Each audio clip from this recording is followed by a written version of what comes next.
Hi, welcome to our channel. Harish Rao garu మనకు తెలుసు, కరుడు కట్టినటువంటి ఉద్యమకారుడు. తెలంగాణ ఉద్యమంలో తన పాత్ర ఎనలేని సేవలు. ఈ తరం రాజకీయ నాయకుల్లో నిజాయితీపరుడు, కార్యదీక్షుడు అన్నటువంటి నాయకులు ఎవరన్నా ఉంటే మొదటి 5 పేర్లలో ఖచ్చితంగా తన పేరుంటుంది. మొదటి పేరు కేసీఆర్ గారు, ఆ తర్వాత కేటీఆర్ గారు, అందరు చాలామంది ఉన్నారు. అట్లాంటి నాయకుల్లో ఒకరు హరీష్ రావు గారు.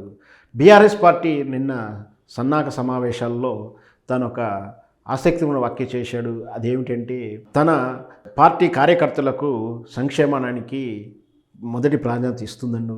దాంతోపాటు వాళ్ళకు ఒక లీగల్ సెల్ అని ఏర్పాటు చేయబోతున్నట్టు కూడా చెప్తున్నారు.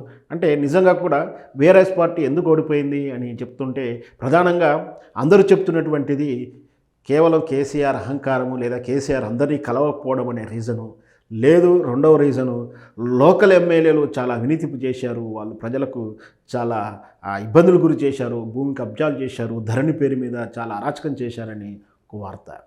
ఈ రెండిట్లో మొదటిది కేసీఆర్ అహంకారం లేదా ఎవరిని కలవకపోవడం అనేది అబద్ధము.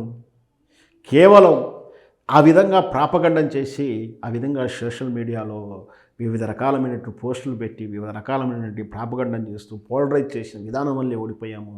ఆ రోజు మేము ఈ రాష్ట్రానికి 34 మెడికల్ కాలేజీల బదులు మేము ఒక 34 యూట్యూబ్ ఛానల్ పెట్టుంటే గెలుచుంటామని కేటీఆర్ ట్వీట్ చేయడం కూడా చూసాం. నిజంగా కూడా మొదటి నుంచి కూడా టీఆర్ఎస్ పార్టీ ఈ సోషల్ మీడియా ప్రాపగండానికి కానీ, సోషల్ మీడియా ఛానల్స్ పెట్టే విధానానికి మాత్రం వ్యతిరేకంగా ఉంటూ, అయినా సరే సోషల్ ప్లాట్ఫామ్లలో బీఆర్ఎస్ పార్టీకి కానీ, టీఆర్ఎస్ పార్టీకి కానీ వీర అభిమానులుగా ఉంటూ, కేసీఆర్కు కానీ లేదా ఇతర పార్టీకి నష్టం చేకూర్చే వాళ్ళ మీద ఏవైనా పోస్టులు చేసినా, ఏమైనా పోస్ట్ పరంగా యుద్ధం చేసినా, లేదు ఇతర పార్టీల నుంచి వాళ్ళు ఏదైనా అభ్యంతరకరణ పోస్ట్ పెట్టినప్పుడు వాళ్ళ మీద దాడులు చేసినా, వాళ్ళ మీద కేసు పెట్టినా కూడా కేసీఆర్ కానీ, టీఆర్ఎస్ పార్టీ కానీ, బీఆర్ఎస్ పార్టీ కానీ ఎవరికి కూడా అంతగా సహకరించలేదు. అంటే తమ పార్టీ తరపున పోరాడేటువంటి కార్యకర్తలకు ఏ విధంగా కూడా సహాయం చేయలేదని అపవాదం మొదటి నుంచి ఉంది.